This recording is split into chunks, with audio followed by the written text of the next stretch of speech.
it will become in t square. When it is in t square, this means that this will increase very fastly. And if this is increasing very fastly, it will give you the behavior similar to the explosive series. So this is not a plausible model. What is a plausible model? You can have rho here which is less than 1.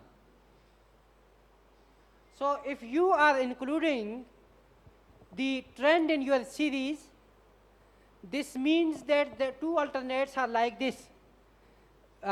H naught yt equal alpha plus yt minus 1 plus epsilon t, rho is equal to 1. And the alternative is yt equal alpha plus beta t plus rho yt plus epsilon t. Here rho is less than 1. These are the two alternatives. This alternative is not plausible with rho equal to 1.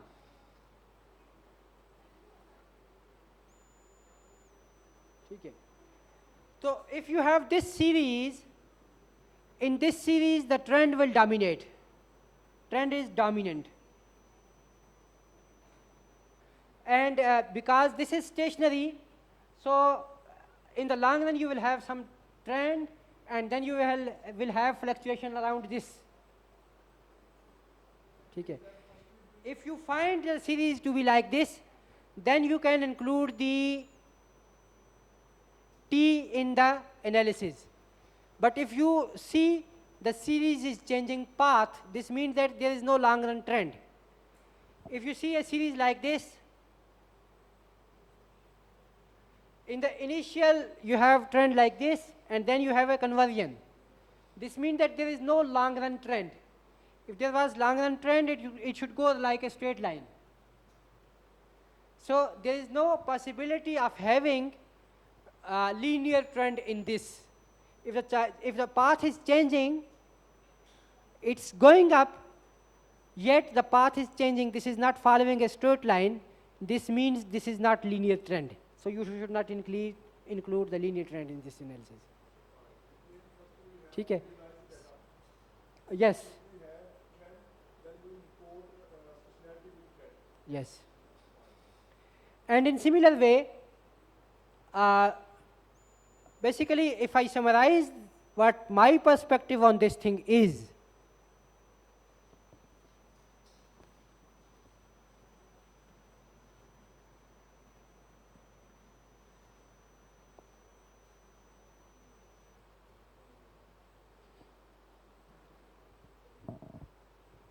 you have two possibilities. If the series is in form of growth rates,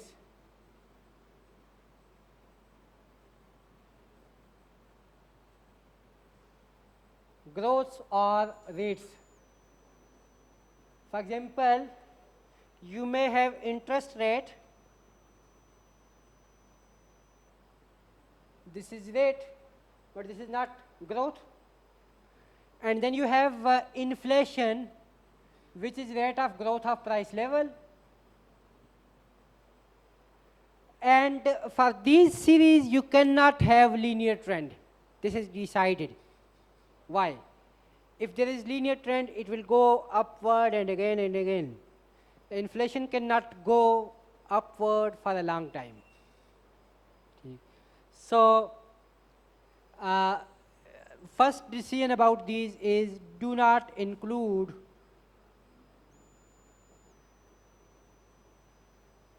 linear trend.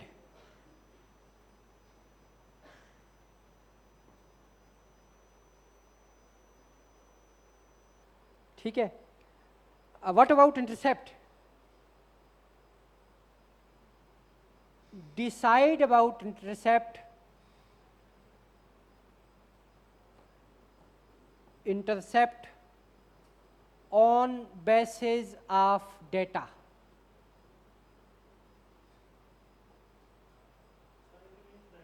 Oh.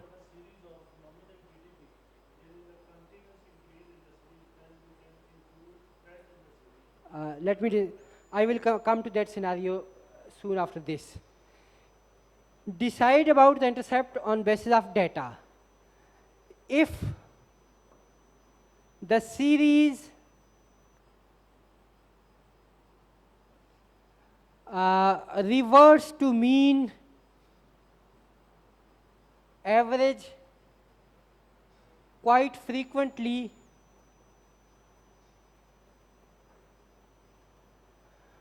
do not include intercept. The intercept basically pulls you away from the origin, right? If you have a series which is going like this and then coming back, this means that there is no intercept which is pulling you away from the origin. So do not include the intercept if you are seeing the mean reversion, right? Now, what about the series in form of levels,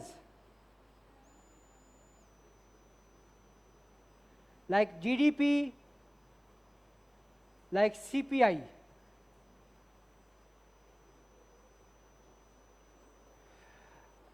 These series cannot revert to mean. You will not see the GDP going to 10 billion and then coming back to 0. So one thing is decided: never use no intercept model.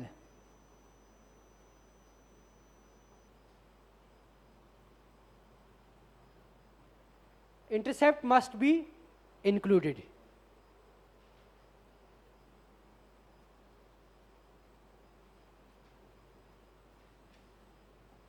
Okay, say that one decision you have made. What about second decision? Decide linear trend on basis of graph.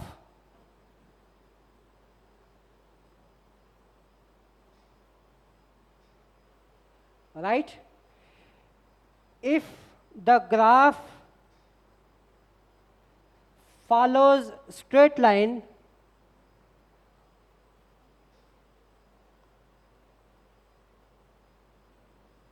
include linear trend.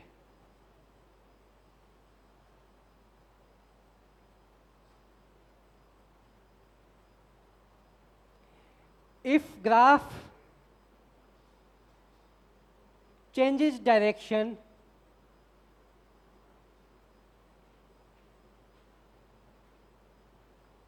then do not include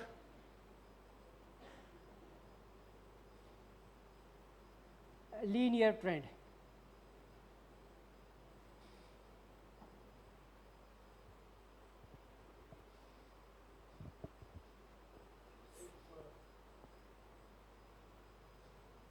Let me illustrate it further.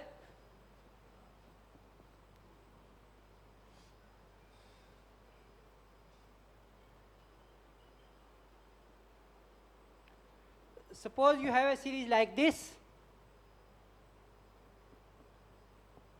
In the long run, there is one straight line fitted to this, and then there are fluctuations.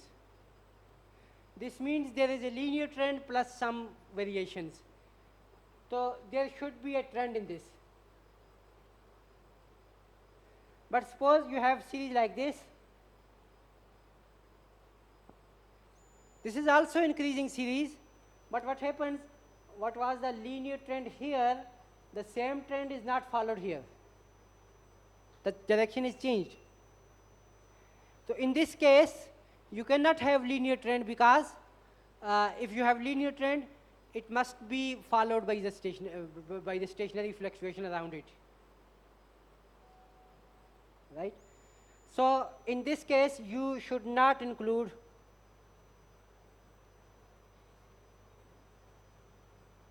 linear trend.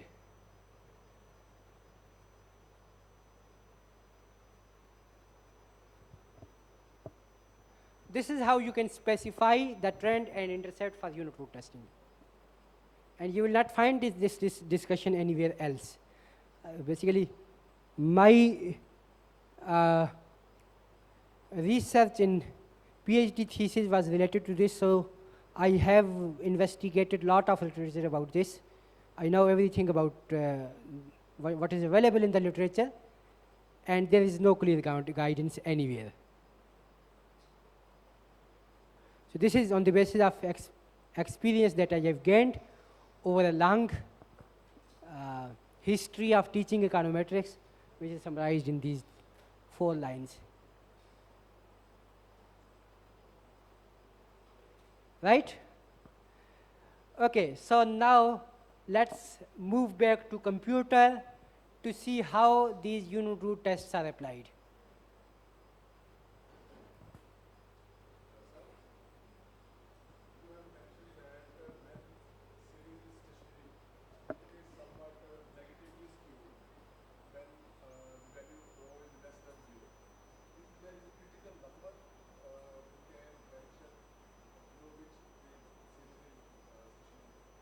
Yes, there is a set of critical values which was compiled by Dickey and Fuller, and then it was revised by McKinnon. So there is a set of critical values, and below those critical values you will decide that the series is stationary.